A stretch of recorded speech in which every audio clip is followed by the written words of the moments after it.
Good morning, this is Nicholas from Gandor Gaming, and today I bring you guys my Dr. Vegapunk deck profile 2024 post OP08.5 2 Legends.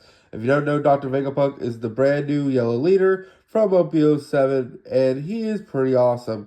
This leader cannot attack, however, he does have the insane ability that once a turn, rest one Dawn, either place a 5 cost or less egghead type character into your life or play it for free onto the field, which is a very insane effect.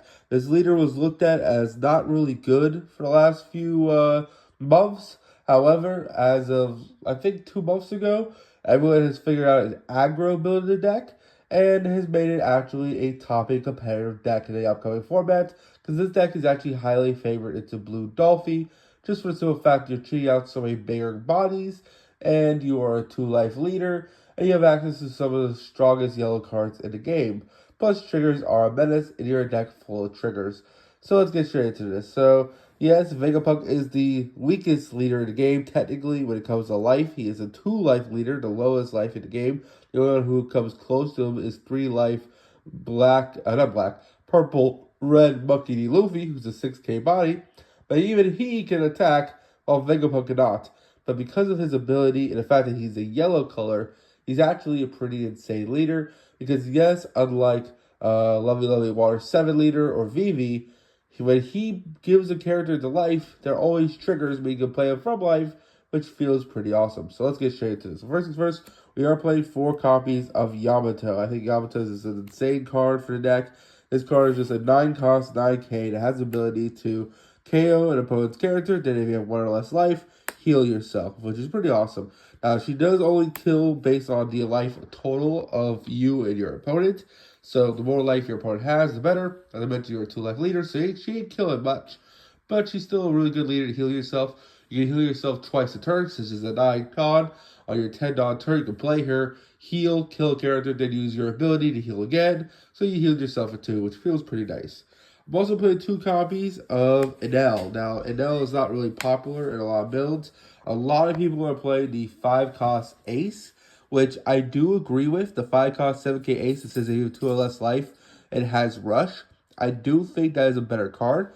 However, at the same time, it does have some drawbacks. For one, yes, it is a 5 cost, so it is cheaper, and it's the same stat line. However, it is more susceptible to removal. Unlike Enel being a 7 cost makes it harder to get rid of. Not to mention, Enel can protect itself pretty well by trashing a life instead, which is not a big deal for this deck, because you're always putting a character into life. So the trashing of life is not the biggest deal in the world. Not to mention, Enel also has Rush, just like that other one, and it doesn't get susceptible to cards like Gravity Blade. Gravity Blade can be a big issue for this deck, since every unit going forward from these 6 cards are 5 or less. Meaning Gravity Blade can definitely hurt your board. So let's get into that. So first things first, we're playing 4 copies of S-Snake. I think S-Snake is just a really solid card. I see a lot of people play 3 of it. I think this card is absolutely incredible as a 4 of. This card has the ability to, on play, freeze one of your opponent's characters so they don't attack to the next turn. Also, it cannot do it to Monkey D leader types. But if your leader is basically trigger after discard, play for free. So this is a pretty strong card. It just freezes a character. And it does not require Egghead, which is pretty awesome. It shows a really, really solid 5/6, and it freezes your opponent's face, which feels amazing. Next, we're playing a lovely, lovely Atlas. Atlas is really, really good. If your life is 2 or less, this card cannot be KO'd by card effects. Also, if your leader's Egghead, play this card from your life as a trigger, which feels absolutely insane and absolutely incredible. We're also playing 2 copies of Onami, or Nami, my bad. But personally, I think she would be a 4 of. I just only have 2. You could probably cut maybe an snake or something for the 2 other copies of Nami. But I think Nami is a really, really solid card. This is a 5/5 that has the ability that on play, you can trash 1 card with trigger from your hand to KO and put 5 cost or less character. Then, if you have less than 3 cards in hand, draw 1. This is an activated main effect by a trigger, which is pretty awesome. We're also playing 4 copies of Rocket Luffy, because Rocket Luffy is absolutely amazing. You probably are familiar with this card because of Monkey D. Luffy or Black Yellow Luffy. This card has the ability to KO itself to KO a character with 4 or less if you have 2 or less life. Also, you get to draw one, and its trigger just says KO an opponent's character with 4 or less, which is pretty awesome. Next, we play 4 copies of Shaka. Shaka is absolutely insane. It's a 5/6 blocker that also has a trigger. If your leader is Egghead, play it for free. We're also playing 4 copies of Pythagoras. Pythagoras is a really good card.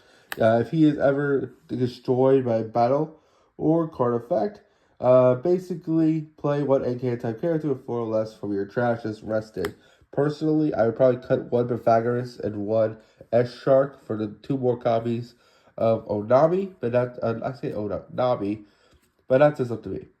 Next, we're playing our 4 cost characters. We're playing 4 copies of Edison. He's our 2K in deck. Not to mention, on play, if your leader is 2 or less, he gets to draw 2 trash 2, so he helps filter out your hand, which feels pretty good. Also, you can revive him off Pythagoras, which feels pretty amazing. We're also playing 4 copies of Frankie. Frankie's just a really good card. Not only is he just a really solid 2K, however, he also has the ability that if he's draw 1, then if you have 1 or less life, play him for free, which is a pretty solid ability. So you can put him in your last life, then or your second life, draw 1 off his ability, play it for free, which is pretty awesome. We're also playing 4 copies of Jewelry Body. This card's absolutely insane for the deck. This card has the ability that when you inflict damage to your opponent, you basically need to draw 2, trash 1 from hand, which is a very solid ability. Also, her trigger is draw 2 cards and trash 1 from hand, which is absolutely incredible and absolutely fantastic. Our final Egghead monster is Lovely Lilith. She is our 3 cost 5K vanilla that has the ability to search on play. She's also a trigger on play, which is absolutely insane. Look at the top 5 cards of the deck. Add a Egghead type character for your hand. Any of the characters besides the top row, which feels absolutely insane. Finally, for our events, we're playing 4 copies of our Quasar Help.